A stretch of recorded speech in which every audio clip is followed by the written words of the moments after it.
Bismillahirrahmanirrahim. Bismillah wa bihamdih. Assalamualaikum warahmatullahi wabarakatuh. Alhamdulillahi rabbil alamin. Wassalatu wassalamu ala asyrafil mursalin Sayyidina Muhammadin wa ala alihi wa sahbihi ajma'in. Subhanaka la ilma lana illa ma 'allamtana innaka antal alimul hakim. Wala haula wala quwwata illa billahil aliyyil azim.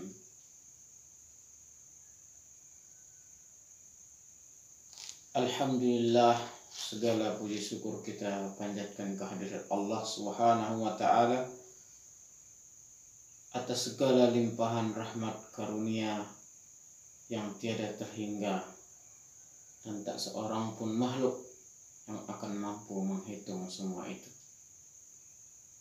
Salawat serta salam mudah-mudahan selalu tercurahkan kepada junjungan alam Nabi besar Muhammad sallallahu alaihi wasallam. Mudah-mudahan kita semua diberikan syafaat oleh baginda Rasulullah sallallahu alaihi wasallam nanti. Tentunya ini semua atas izin Allah Subhanahu wa taala. Allahumma shalli wa sallim wa barik alaihi.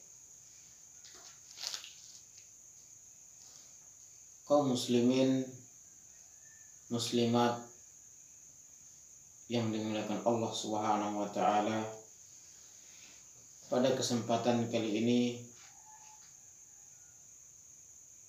kami ingin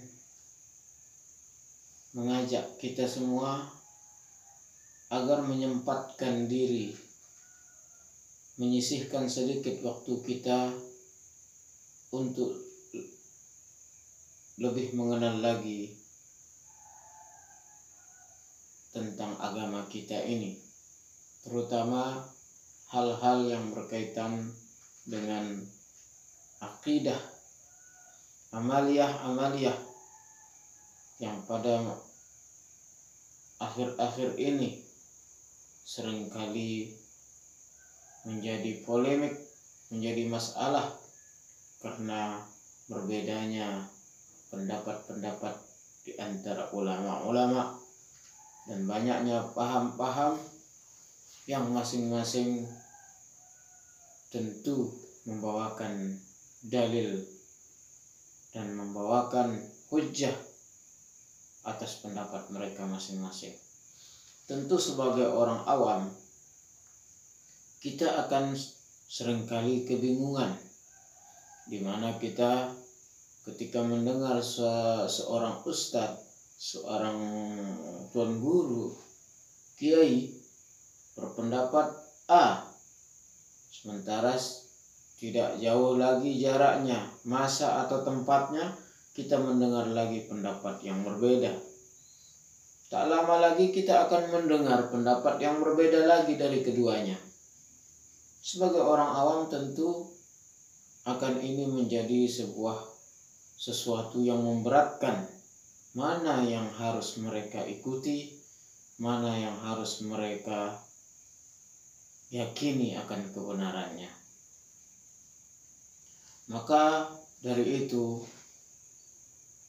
kita semua hendaklah kita berusaha menyempatkan diri dan menyisihkan sedikit waktu kita dalam 24 jam itu, di samping untuk berusaha, zikir, sholat, mari kita sisihkan sedikit untuk ilmu.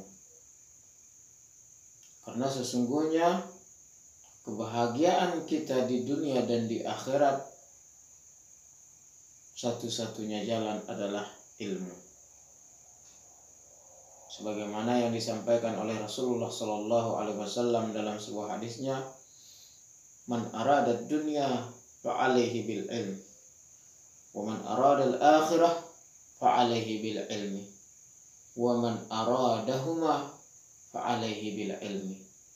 Siapa yang ingin mendapatkan kebahagiaan di dunia, hendaklah diraih dengan ilmu. Dan barang siapa yang ingin kebahagiaan di akhirat, jalannya juga ilmu. Dan barang siapa yang menginginkan kebahagiaan keduanya, bahagia di dunia, bahagia di akhirat, satu-satunya jalan juga ilmu. Maka sangatlah merugi ketika seluruh waktu kita tidak ada kita sisihkan sedikit pun dengan menuntut ilmu. Terkadang orang sibuk, maka dia tidak sempat menghadiri majelis taklim. Terkadang orang sakit, maka dia tidak punya kemampuan untuk melangkah ke majelis taklim. Atau terkadang keadaan seperti sekarang masa corona, kajian-kajian ditutup. Tapi disinilah kita akan tahu sebesar apakah keinginan kita untuk menuntut ilmu. Karena pada dasarnya ilmu bukan hanya didapat di majelis taklim. Ilmu bukan hanya didapat di sekolah, di pengajian-pengajian umum atau tabligh akbar. Tapi berkat kemajuan zaman, orang pun bisa mendapatkan ilmu hanya mengandalkan HP. Maka saya pribadi ingin memanfaatkan fasilitas yang berupa media ini sebagai alat dan sarana kita untuk menuntut, belajar ilmu yang berkaitan terutama dengan agama yang kita cintai ini. Kaum muslimin yang dimuliakan Allah Subhanahu wa taala, maka tiada harapan kami selain ta'awanu 'alal birri wat taqwa wa la ta'awanu 'alal itsmi wal 'udwan. Kita saling membantu, saling menolong, saling berpesan, saling mengajak dalam kebaikan, dan tidak seperti itu. Atau sebaliknya, kalau kita berhubungan dengan keburukan atau kesalahan.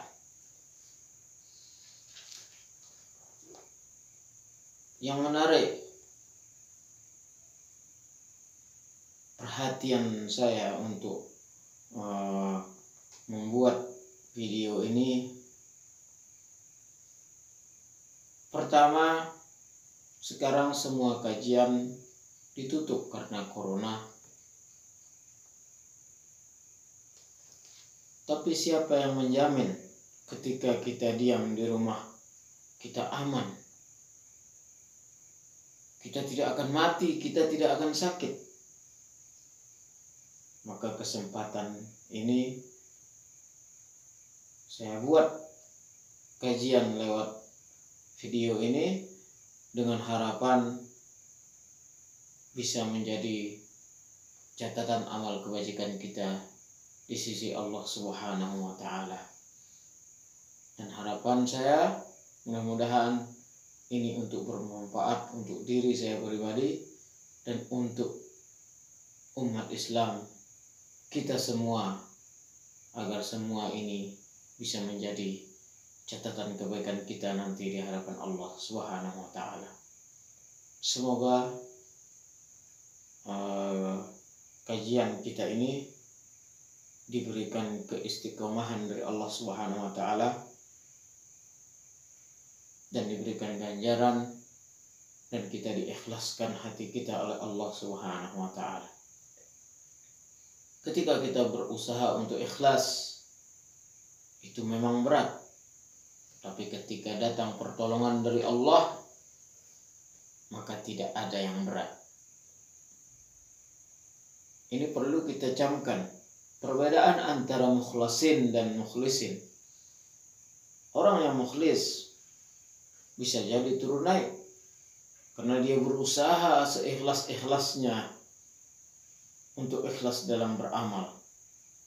Tapi makna mukhlasin adalah keikhlasan itu diberikan oleh Allah Subhanahu wa taala langsung, yaitu orang itu dijadikan ikhlas oleh Allah Subhanahu wa taala. Tapi jangan kita berharap menjadi orang mukhlasin sementara kita tidak berusaha untuk menjadi mukhlisin. Sesungguhnya Allah tidak akan merubah nasib suatu kaum selama dia tidak mau merubah dirinya sendiri. Maka kalau kita ingin menjadikan diri kita ikhlas, belajar untuk ikhlas. Belajar dan berusaha. Dan dengan giatnya kita, tulusnya kita untuk menjadikan diri kita sebagai orang yang ikhlas, maka dari sanalah akan datang pertolongan Allah untuk menjadikan kita menjadi orang yang ikhlas. Allahumma ja'alna minal mukhlasin. Allahumma ja'alna minal mukhlasin.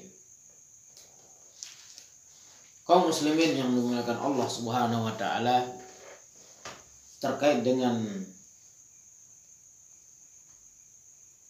kajian kita pada video ini, maka saya berinisiatif atau ingin membuka sebuah kitab di mana seperti pembukaan kita tadi, bahwa banyak di antara kita, terutama orang-orang yang awam, di saat-saat sekarang dia bingung. Masjid yang satu bilang haram,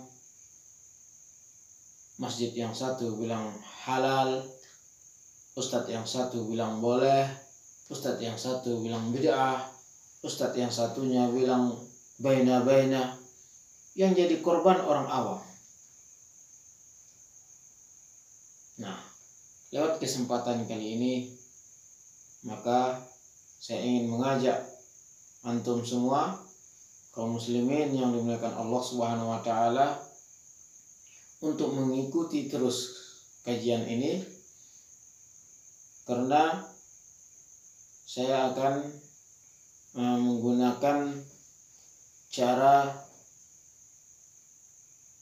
klasik, yaitu kita membuka atau mempelajari, meresapi dan merenungkan isi sebuah kitab, di mana kajian-kajian kita juga kita usahakan semuanya pakai kitab. Jadi tidak ngambang. Kemudian kaitannya di mana-mana kajian yang kita adakan, pada umumnya rata-rata jamaah ini minta kita membuka kitab fikih. Dan ini juga baik, karena kebanyakan amalan keseharian kita itu berpusar di dalam kitab fikih. Mulai dari amalan keseharian tentang makan minum, bahkan bersuci, sampai sholat dan ibadah-ibadah yang lainnya ada di dalam kitab fikih. Sementara di sisi lain, sebenarnya kita sangat membutuhkan kajian-kajian yang berupa akidah, kemudian akidah perbandingan, di mana kalau dulu kita mengkaji dan mendengarkan atau membuka kitab-kitab akidah, maka tidak ada begitu banyak bentrokan, tidak khilafiyah. Kenapa? Karena dulu pada umumnya kita satu. Adapun di akhir zaman sekarang ini, kita akan temukan terutama di dalam bab akidah, kita akan menemukan beberapa kelompok-kelompok aliran-aliran yang pada zahirnya memang kita sangat-sangat berbeda. Maka terkadang orang awam itu akan bingung mana yang lebih baik dan mana yang lebih aman untuk diikuti. Maka sengaja saya akan bawakan kitab ini dengan tujuan dan harapan kita bisa memahami itu semua. Kitab yang akan kita buka kitab yang disusun oleh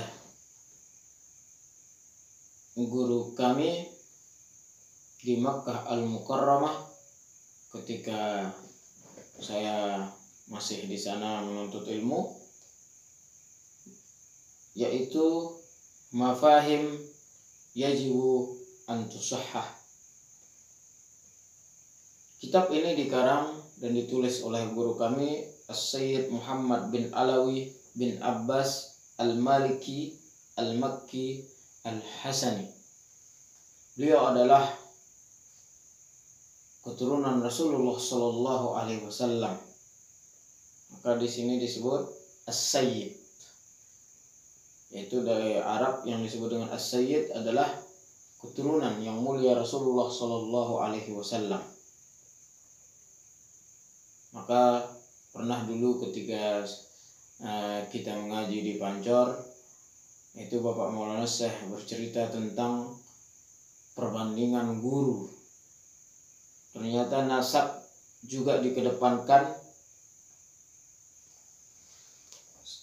Waktu itu, kalau nggak saya salah ingat, ada pertanyaan yang masuk, tapi bukan pertanyaan di saat itu. Tapi Bapak Maulana Syekh itu bercerita, ketika dia ditanya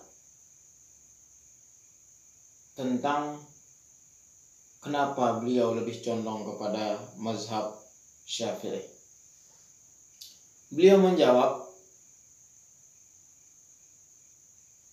Imam Asy-Syafi'i merupakan Al-Qurashi, yaitu orang Makkah asli.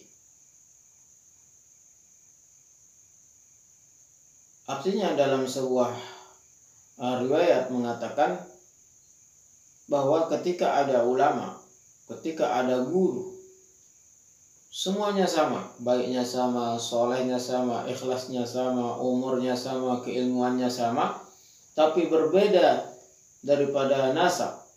Ada yang Makki, orang Mekah, suku Quraisy, lalu ada yang luar Mekah. Kalau kita bisa mengambil ilmu dari semuanya, kita ambil. Tapi seandainya ada pilihan harus pilih salah satu, maka kita akan ambil Al-Qurashi. Jadi Imam Asy-Syafi'i keturunan Quraisy. Itu jawaban yang pernah saya dengar dulu ketika kita mengaji di Musalla Al-Abrar. Kemudian ketika ada dua guru, satunya sayyid, satunya tidak. Kalau kita bisa berguru kepada semuanya, kita berguru. Tapi andainya ada pilihan yang harus kita pilih adalah salah satu, tidak bisa milih keduanya, maka yang kita ambil adalah yang sayyid. Karena itu darah daging keturunan dari baginda Rasulullah Sallallahu Alaihi Wasallam. Maka alhamdulillah kurang lebih saya aktif mengaji di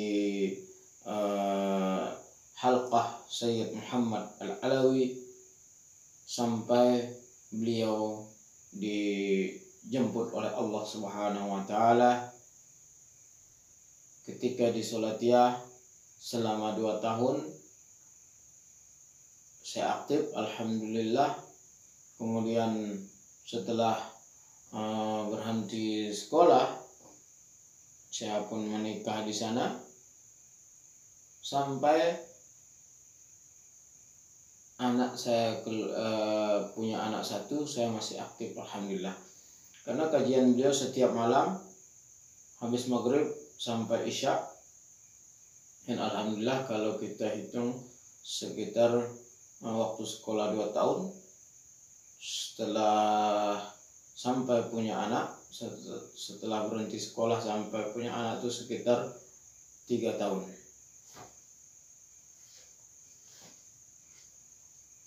Itu di Sayyid Muhammad Al-Alawi, pengarang kitab yang kita akan kaji saat ini. Jadi saya mengajak kaum muslimin yang berbahagia untuk membuka kitab ini. Pertama, saya bersyukur pada Allah Subhanahu wa taala karena saya diberi kesempatan oleh Allah Subhanahu wa taala untuk belajar kepada beliau, salah satu keturunan Rasulullah sallallahu alaihi wasallam. Itu merupakan nikmat yang sangat-sangat saya syukuri. Maka besar hati untuk membuka salah satu karangan beliau, yaitu Mafahim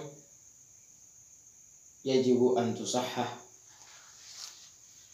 Kenapa saya memilih buku ini untuk dibuka? Karena sesungguhnya karangan beliau sangat-sangatlah banyak. Sangat banyak. Misalnya kalau yang ada yang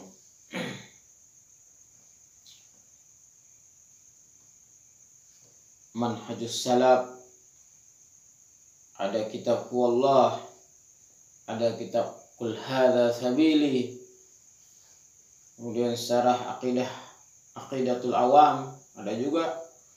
Kemudian dalam tafsir beliau mengarang kitab Zubdatul Itqan, ada Wa Huwa Bil Ufuqil A'la, ada kitab hadis juga Qawaidul Asasiyah fi Ulumil Hadis, kemudian di usul fiqh Qawaidul Asasiyah fi Usulil Fiqh, kemudian dalam sirah Anwarul Bahiyah,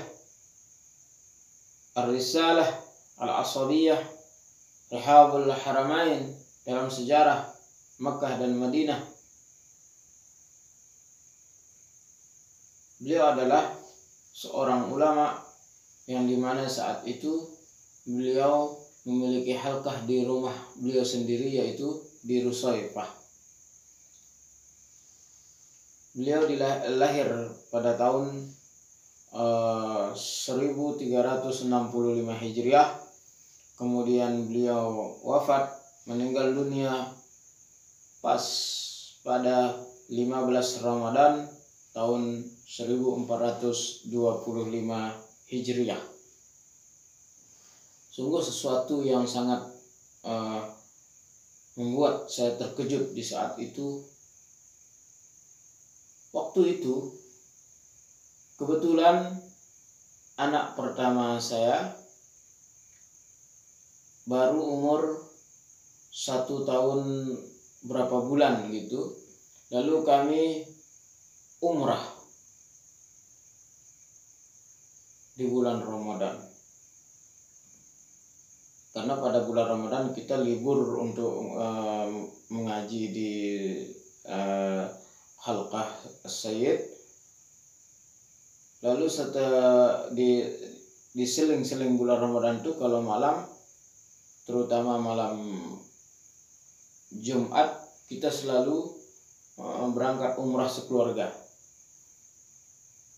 Pada malam 15 Ramadan saat itu saya dan keluarga sedang melaksanakan umrah. Ketika kami selesai tawaf,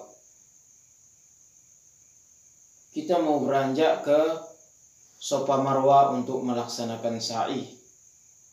Tiba-tiba orang ribut dari luar.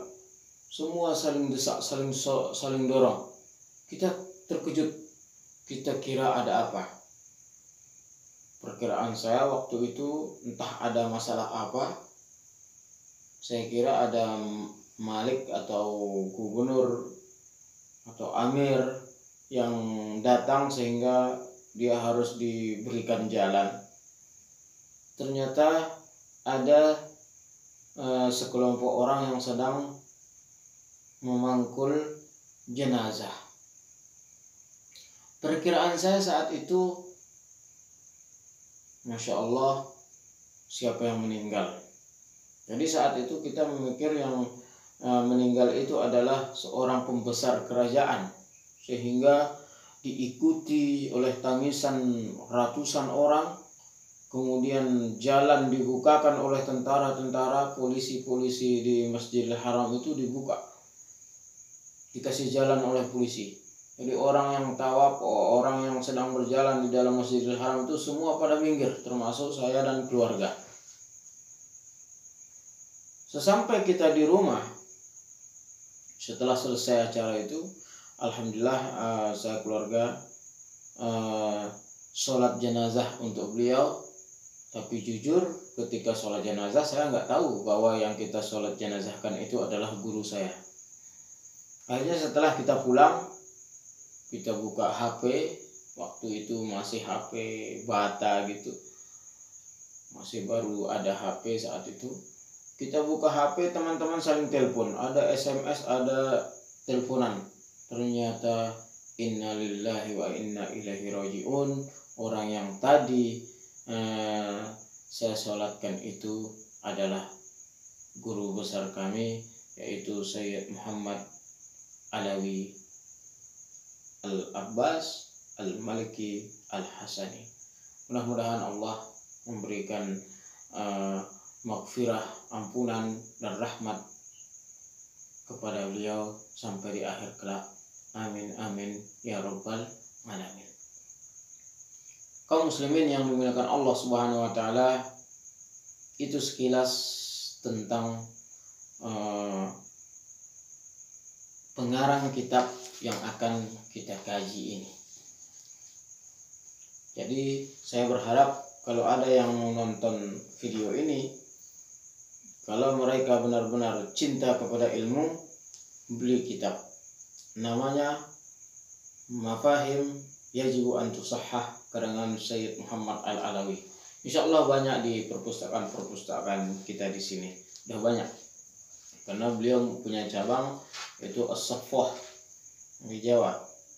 Lalu di Anjani juga pernah saya lihat, di banyak pokoknya di toko-toko kitab itu, insyaallah tidak susah mencarinya.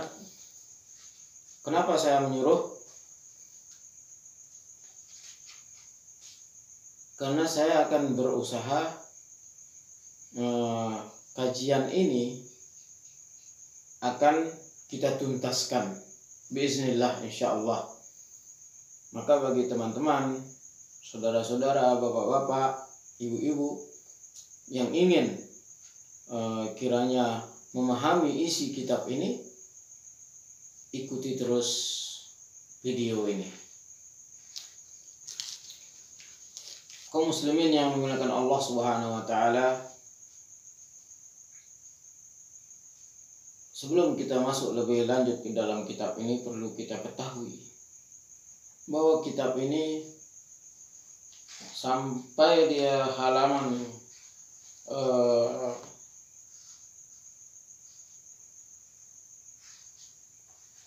sampai halaman 60-an bahkan 70-an ini, itu masih berupa takris. Apa itu takris? Sambutan atau kata-kata positif dari ulama-ulama atau pengantar-pengantar dari ulama, kata sambutan dari puluhan ulama yang sudah meneliti dan memeriksa, menelaah isi kitab ini. Ulama-ulama besar sudah memeriksa isi kitab ini, maka tidak ada keraguan untuk kita membaca apa isinya. Karena banyak ulama-ulama yang sudah menyetujui, bahkan mensupport, bahkan sangat bangga dan kagum terhadap apa yang ditulis oleh Sayyid Muhammad Al-Alawi. Maka di awal kitab ini, Sayyid Muhammad Alawi rahimahullahu ta'ala, di awalnya ada kata-kata pengantar. Tamhid artinya kata-kata pengantar. Qala al-musannif rahimahullahu ta'ala wa nafa'ana bi ulumihi wa ulumi asatidina wa masyayikhina wa ulumi ulama'il muslimin fid daraini amin amin ya rabbal alamin. Alhamdulillahi rabbil alamin, wassalatu wassalamu ala asyrafil mursalin sayyidina Muhammadin wa ala alihi wa sahbihi ajma'in. Segala puji bagi Allah, salawat serta salam bagi Nabi Muhammad SAW beserta sahabat, keluarga, dan kaum muslimin semuanya. Fa inna Allah subhanahu wa ta'ala an'ama alaina bi ni'amin katsir. Sesungguhnya Allah subhanahu wa ta'ala telah melimpahkan kepada kita berbagai macam nikmat. Ajalluha wa a'zamuha nikmatul Islam. Nikmat yang paling besar, nikmat yang paling utama adalah nikmat kita diizinkan dan kita ditakdirkan untuk menjadi orang Islam. Kita harus bersyukur. Kita lihat perjuangan orang non-muslim sampai mereka masuk muslim, luar biasa. Mempertaruhkan nyawa. Ketika mereka bersyahadat, mereka dikucilkan. Ketika mereka bersyahadat, mereka dibuang dari keluarga mereka. Mereka diputus dari harta warisan mereka. Mereka harus masuk Islam dengan tangan hampa.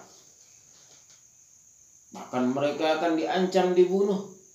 Tapi alhamdulillah kita masuk Islam dengan tenang dan damai.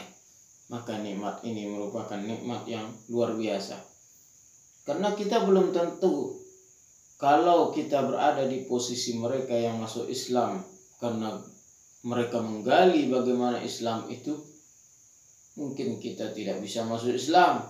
Pertama karena akal kita kurang, kepintaran kita kurang, ketekunan kita untuk mencari kebenaran sebuah agama pun jauh kurang. Kita banyak sibuk untuk mencari dunia kita. Tapi alhamdulillah, dengan segala kekurangan kita ini, Allah memberikan kita taufik dan hidayah menjadi seorang muslim. Alhamdulillahirabbil alamin. Untuk kajian yang berupa pembukaan atau kata-kata pengantar atau sebuah ibarat yang panjang yang artinya di dalam kitab ini nanti ada kata-kata yang double atau keterangan yang serupa. Insya Allah kita akan terjemahkan secara jumlah. Jumlah artinya kita baca satu paragraf lalu kita terjemahkan dan simpulkan. Adapun dalam tulisan-tulisan yang penuh dengan dalil atau yang sangat perlu, kita akan baca dan terjemahkan secara lafziyah atau kata per kata untuk kita sama-sama bermuzakarah. Mudah-mudahan ini menjadi baik untuk kita saling memahami. Karena saya sendiri punya prinsip, saya ingin orang yang belajar itu, kita sama-sama muzakarah, mereka bisa. Bukan hanya seperti menerima ilmu yang matang gitu. Misalnya kita kasih tahu hukum kopi haram, dia jawab haram. Tapi kalau kita tanya teh nanti bingung. Kita tanya air buah bingung. Jadi kita belajar. Makanya saya sangat menganjurkan untuk memiliki kitabnya, sehingga ketika kita menerjemahkan, insya Allah dengan melihat itu ingatan kita agak kuat dibanding hanya dengan mendengar saja. Lalu hikmahnya juga bagi teman-teman dan saudara-saudara, kakak-kakak atau adik-adik orang tua yang memiliki kitab, kemudian punya artinya sudah memiliki ilmu nahwu, sharaf dan segalanya, lalu ada kata-kata saya yang salah nanti atau terjemahan saya yang salah, kiranya bisa untuk memberikan masukan atau kritikan, tapi yang bersifat untuk saling membangun dan saling mengisi. Karena tidak ada manusia yang sempurna.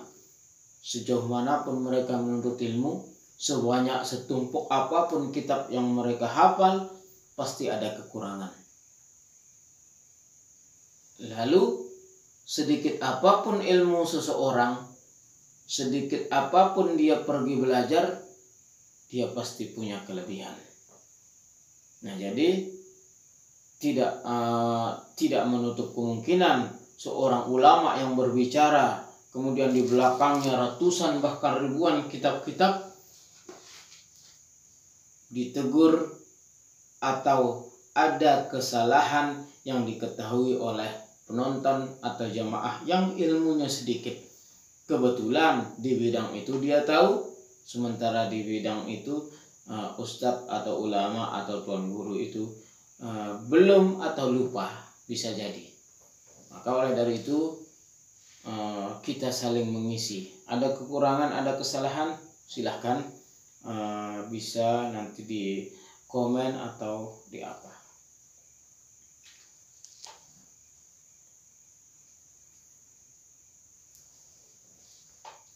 Lalu beliau menuliskan di bawahnya paragraf yang baru, wajadu bihamdillahil al-auna fi abna'i hadha sya'b al-mukhlis al-wafi alladhi a'ta al-bay'ata bisidqin wa hafz al-ahdi bihaqqin wa ra'ad dhimmati fil hudur wal ghibah wa nahnu ala dhalika al-ahdi qa'imuna.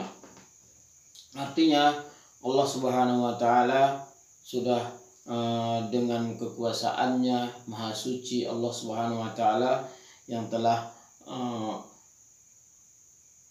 memunculkan seorang nabi dari bangsa Arab, dari tanah Arab, yaitu maksudnya Makkah,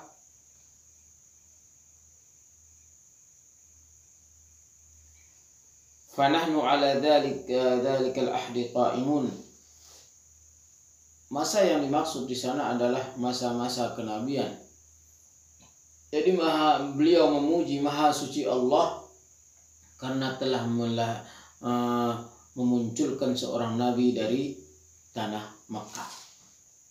Wa nahnu ala dzalikal ahdi qa'imun. Kami, artinya pengarang dan ulama-ulama yang lain, berdiri untuk menegakkan masa itu. Artinya tugas ulama-ulama ini untuk meneruskan perjuangan daripada Rasulullah sallallahu alaihi wasallam. Lianna hadhihi al-bilad bifadlillahi ta'ala tahiratun min kulli rijsin. Karena negeri ini dengan izin Allah dan kemuliaan kelebihan dari Allah Subhanahu wa taala, dia suci dari segala najis kesyirikan. Salimatum min kulli syirk, selamat dari segala kesyirikan. Bi ikhbari Rasulullah sallallahu alaihi wasallam id qala, kita meyakini yang dimaksud di sini baldah bukan negara Saudi, tapi yang dimaksud jumhur ulama berpendapat yang dimaksud dengan Jaziratul Arab yang dimaksud dalam hadis ini, kemudian Arab yang dimaksud aman begitu dalam hadis yang lain, yaitu Makkah dan Madinah. Maka terkhusus di sini tentang kelahiran Rasulullah sallallahu alaihi wasallam, munculnya Islam, yang dimaksud adalah Makkah. Itu Makkah dan Madinah. Dalam sebuah hadis Rasulullah sallallahu alaihi wasallam menjelaskan, la yajtami'u dinani fi jaziratil Arab. Hadis diriwayatkan oleh Imam Malik dalam kitab Al-Muwatta. Al-Muwatta adalah kitab hadis tertua yang disusun oleh Imam Malik. Ini sebagai sanggahan juga ketika ada orang membanding-bandingkan pendapat antara ulama hadis dan ulama fikih. Ada yang mengatakan bahwa dengan agak senonoh mereka berpendapat kalaulah fikih arti ulama-ulama 4 mazhab, ketika ada pendapat mereka berlawanan atau berseberangan dengan ulama-ulama hadis, kita kedepankan ulama-ulama hadis. Itu kata mereka. Alasannya karena ulama hadis lebih tahu tentang hadis-hadis Rasulullah sallallahu alaihi wasallam, sementara fikih itu muncul dari sabda-sabda Rasulullah sallallahu alaihi wasallam. Maka mereka mengatakan kita kedepankan ulama hadis daripada ulama-ulama fikih. Mereka salah. Kenapa? Iya benar kalau ada ulama-ulama fikih mutaakhirin, tapi kalau ulama-ulama mazhab semuanya termasuk ulama hadis. Nah, ini contoh. Pertama Imam Malik, beliau sendiri memiliki kitab hadis, menyusun kitab hadis tertua yaitu Al-Muwatta. Ini sebagai bukti bahwa beliau juga ulama hadis. Apalagi Imam Ahmad dan Imam Asy-Syafi'i. Maka beliau juga memiliki musnad Imam Ahmad, musnad Imam Syafi'i. Mereka semua memiliki kitab-kitab hadis yang mereka karang sendiri. Ini sebagai bukti bahwa mereka juga termasuk ulama hadis. Maka salah kalau kita mengatakan kalaulah pendapat 4 mazhab, 4 imam besar dalam mazhab fikih ini berlawanan dengan ulama hadis, kita kedepankan ulama hadis. Salah. Karena ulama yang disebut dengan ulama hadis mungkin tidak termasuk dalam ulama fikih. Tapi ulama yang 4 ini, mazhab yang 4 ini, Maliki, Hanafi, Maliki, Syafi'i dan Hambali, keempat-empatnya jumhur ulama berpendapat mereka adalah ulama hadis juga. Maka hadis yang tadi mengatakan bahwa tidak akan berkumpul di Mekah dan Madinah 2 agama, itu adalah hadis yang diriwayatkan oleh Imam Malik di dalam kitab Al-Muwatta.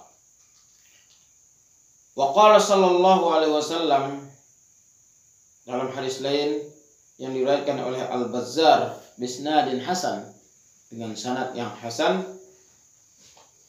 kemudian ada dalam Al-Haytami dan ada dalam Mujamma' Zawaid, Rasulullah sallallahu alaihi wasallam bersabda, "Inna syaitana qad ayasa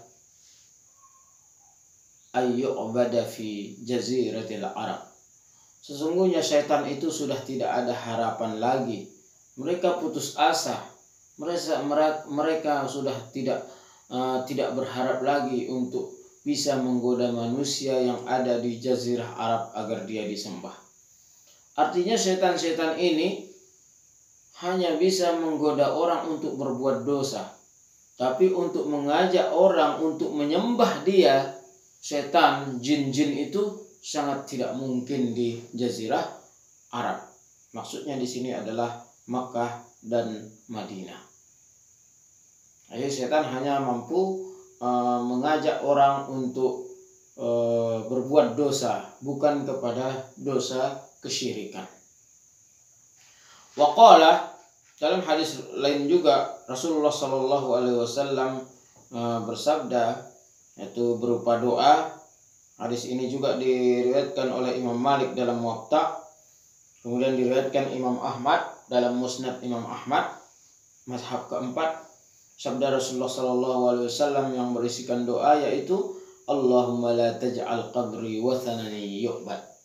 Ya Allah, jangan engkau jadikan kuburku ini menjadi sebuah tempat yang dijadikan sesembahan oleh manusia. Maka doa Rasulullah sallallahu alaihi wasallam ini benar-benar dikabulkan oleh Allah Subhanahu wa taala. Yaitu tak seorang pun mukmin dari segala mazhab, dari segala aliran yang menyembah kuburan Rasulullah sallallahu alaihi wasallam. Kalau yang menuduh banyak, tapi yang menyembah tak seorang pun yang menyembah. Kenapa? Karena doa Rasulullah sallallahu alaihi wasallam sudah menjadi stempel, tak seorang pun yang akan menyembah kuburan Rasulullah sallallahu alaihi wasallam. Doa itu dikabulkan oleh Allah Subhanahu wa taala. Adapun tuduhan-tuduhan itu masalah khilafiyah, kayak di dalam bab tabarruk, mengambil barakah. Tapi dalam hal orang menyembah kepada kuburan Rasulullah sallallahu alaihi wasallam tidak ada. Maka tidak perlu dicemaskan orang bagaimanapun dia berziarah, caranya berziarah di makam Rasulullah sallallahu alaihi wasallam selama tidak menyalahi syariat, jangan khawatir mereka akan menganggap kuburan Rasulullah sebagai sesembahan. Tidak perlu khawatir. Kalau kita ragu, khawatir jangan-jangan orang yang berziarah nanti ke makam Rasulullah kita khawatirkan menjadi syirik. karena mengusap-ngusap menjadi syirik, karena menangis macam di sana, berarti kita ragu tentang doa Rasulullah Sallallahu Alaihi Wasallam yang berbunyi, ya Allah, jangan engkau jadikan kuburku menjadi sesembahan bagi orang. Kaum muslimin yang dimuliakan Allah Subhanahu Wa Taala, adapun cara ya orang yang ngalap barokah, mengusap-ngusap dan segalanya itu khilafiyah. Jadi masalah tabarruk ini khilaf di antar ulama, tapi sepakat tidak ada yang mengatakan itu menjadi syirik. Tapi berbuat seperti itu bisa membawa orang ke area syirik, bukan membuat orang jadi syirik. Jadi nanti kalau keyakinannya terlalu, itu akan bisa menjerumuskan, bukan menjadikan orang syirik, tapi bisa menjerumuskan orang kepada syirik. Maka perkara ini terjadilah cara dan taktik ulama untuk mencegah agar orang tidak terjerumus kesyirikan. Ada yang caranya ekstrim, ada yang caranya lunak, ada yang caranya sedang-sedang. Di sanalah muncul berbagai pendapat tentang hukum orang mengusap di kuburan. Kenapa? Semua tujuannya sama, agar jangan ada orang yang terjerumus ke dalam kesyirikan. Disinilah perlu kita memahami dan mengkaji pendapat-pendapat antar ulama, terutama akidah dalam hal ini. Kemudian Rasulullah Shallallahu Alaihi Wasallam di sini jelaskan wa du'auhu mustajab. Doa Rasulullah itu dikabulkan oleh Allah Subhanahu Wa Taala. Artinya apa? Seperti yang kita garis bawahi tadi, jangan khawatir kalau ada orang berziarah ke makam Rasulullah dia akan menjadi syirik. Jangan khawatir. Husnuzon. Serahkan semua kepada Allah. Kenapa? Sudah ada jaminan doa Rasulullah Sallallahu Alaihi Wasallam bahwa tidak akan ada seorang pun yang menjadikan kuburan itu, kuburan Rasulullah terutama, untuk menjadi sesembahan mereka. Maka hanya perbedaan kita nanti ketika mengambil barokah. Apakah ini boleh? Apakah ini bid'ah? Atau bagaimana? Di sini terjadi khilaf antar ulama. Maka ketika terjadi khilaf, jangan ada asabiyah di dalam diri kita. Kita lihat dalil yang satu, kita lihat dalil pendapat yang satunya, kita bandingkan mana yang terkuat. Dengan cara kita yang mengikuti dan meyakini pendapat satu, walaupun kita meyakini pendapat yang satunya salah, jangan kita caci. Kenapa?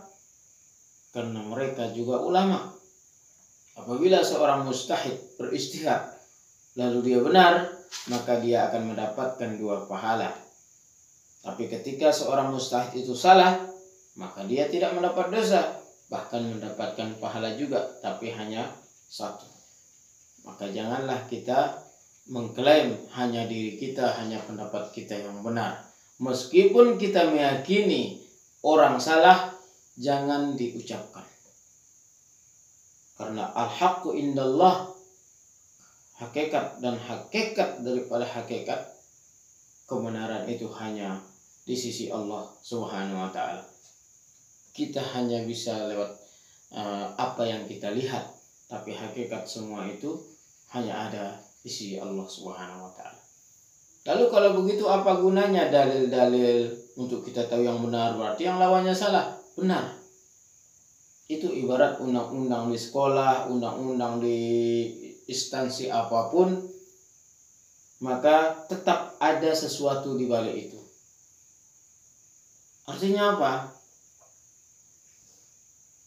Ketika kita membuat undang-undang di sekolah, anak-anak yang tidak mengeluarkan uang ujian, mereka tidak boleh ikut ujian undang-undang.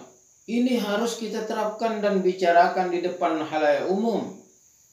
Tapi tidak menutup kemungkinan ada pengecualian. Dan pengecualian itu tidak mungkin kita akan ucapkan di depan mereka semua. Karena akibatnya apa? Anak-anak bagi yang belum melunasi uang ujian maka tidak boleh ujian. Kecuali dia terlalu susah, kecuali dia tidak ada duit, ya nggak apa-apa.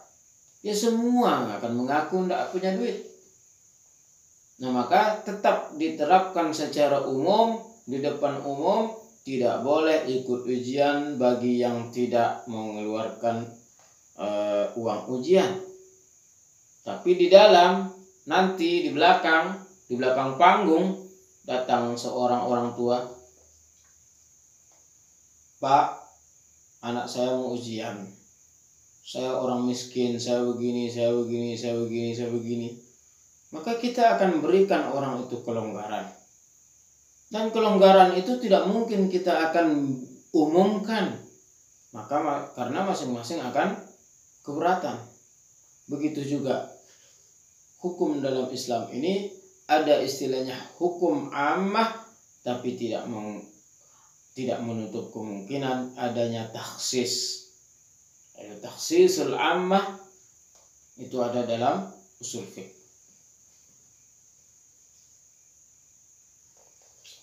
Rasulullah sallallahu alaihi wasallam bersabda, "Inna akhwafa ma atakhawwafu ala ummati." Sesungguhnya sesuatu yang sangat aku khawatirkan terhadap umatku adalah al-isyrak billah, berbuat syirik kepada Allah Subhanahu wa taala, menyekutukan Allah. Mereka di samping menyembah Allah, mereka juga menyembah makhluk. Itu namanya syirik. Amma inni lastu aqulu ya'buduna syamsan wala qamaran wala wathanan. Aku tidak mengatakan bahwa mereka akan menyembah matahari, mereka menyembah bulan, mereka menyembah patung, walakin a'malan li ghairillahi wa syahwatan khafiyatan. Yang aku maksudkan, aku takutkan adalah mereka berbuat bukan untuk Allah. Ingat, yang namanya syirik bukan hanya menyembah sesuatu, tapi berbuat bukan untuk Allah, itu maksudnya syirik. Wa syahwatan khafiyatan. Ini hadis diriwayatkan oleh Ibnu Majah dalam kitab Az-Zuhud. Syahwatan khafiyatan. Syahwat yang tersembunyi, yang samar. Apa maksudnya a'malan li ghairillah? Berbuat bukan untuk Allah. Loh, kita mencari rezeki untuk anak istri, bukan untuk Allah. Apa itu syirik? Ingat, memberikan anak istri perintah siapa? Allah. Berarti kita memberikan anak istri makan dan minum karena kita mentaati Allah Subhanahu wa ta'ala. Maka yang menjadi kepala rumah tangga, perbaiki niat. Kalau mau bernilai ibadah semua gerak-geri, pergi ke sawah mencangkul, pergi mengajar, pergi ke kantor, semuanya bernilai ibadah, tanamkan niat sejak berangkat. Saya berangkat mencari rezeki untuk anak istri karena Allah yang memerintahkan dan memberikan kewajiban kepada saya untuk menafkahi anak dan istri. Begitu juga sebaliknya. Seorang istri membantu suami, jangan karena suami biar disayang suami, jangan karena takut ditinggal suami, tapi layani, penuhi hajat suami karena takut kepada Allah, karena itu perintah dari Allah Subhanahu wa ta'ala. Demikian juga kita sebagai orang tua kepada anak. Kita kasih mereka makan, kita tidak biarkan lapar. Kita sekolahkan mereka jauh-jauh, kita jual sawah kita untuk mereka sekolah. Jangan karena takut anak itu tidak berbakti nantinya.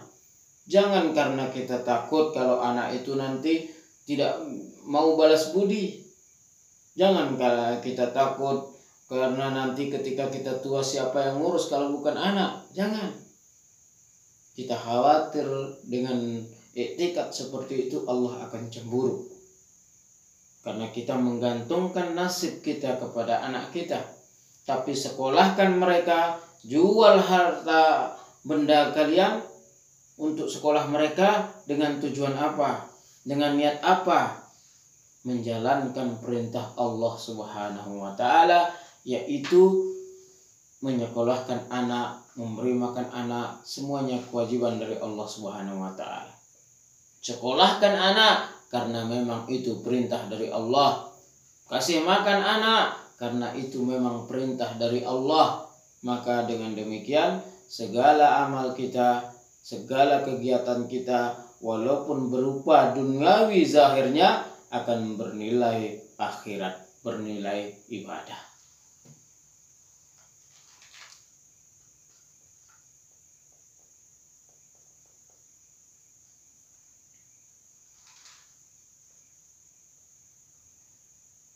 Wa fi riwayatin inna ad-dina la ya'rizu ila al-Hijaz kama ta'rijul hayyatu ila juhriha wa liyu'aqqilanna ad-dina min al-Hijaz ma'al al-arwiyah bir-ra'sil jabal. Hadis ini menceritakan bahwa sesungguhnya agama ini akan kembali berkumpul di Mekah dan Madinah. Seperti ular yang pergi atau sesudah keluar dia akan mencari lubangnya. Artinya apa? Tolak ukur kita, akidah yang kita akan ikuti, kita melihat akidah orang-orang Hijaz. Apa maksudnya? Di sana sumber daripada akidah kita. Lalu apakah sekarang apakah orang berdalil dengan dalil ini bahwa kita ikut apa yang dilakukan orang Mekah Madinah, kita ikut seperti itu? Orang Mekah tidak kunut, orang Mekah tidak tawasul, orang Mekah menganggap bid'ah yang zikiran dan segalanya. Apakah kita langsung ikut? Tunggu dulu. Mekah Madinah maksudnya kapan? Karena tidak ada zikir, tidak ada kunut, itu setelah berdirinya Saudi. Sebelumnya, nah, jadi dari itu di dalam kitab ini akan terbahas semuanya, dan kitab ini terkenal sangat mu'tadilah, seimbang, tidak terlalu ekstrim dan tidak terlalu lembek. Makanya kitab ini sangat-sangat dikagumi oleh ratusan ulama-ulama dunia. Kenapa? Karena di dalam kitab ini akan dibahas secara pendalilan yang sangat-sangat valid. Kemudian tidak ada diskriminasi, artinya tidak ada terlalu ekstrim tidak, dan terlalu membeo juga tidak. Mudah-mudahan Allah Subhanahu wa taala memberikan kita taufik dan hidayah, dan memberikan kita umur yang panjang, dan memberikan kita keistiqomahan. Mudah-mudahan kajian kita tentang mafahim yajibu an tusahhah bisa sampai tamat. Kurang lebihnya saya mohon maaf. Kita berjumpa lagi di kesempatan yang selanjutnya. Dan ini adalah pertemuan kita yang pertama kali. Segala puji syukur kita kepada Allah Subhanahu wa taala, dan segala doa dengan penuh kerendahan hati kita mohon, mudah-mudahan ini yang menjadi permulaan yang baik. Wallahu muwaffiqul hadi ila sabilir rasyad. Wassalamualaikum warahmatullahi wabarakatuh.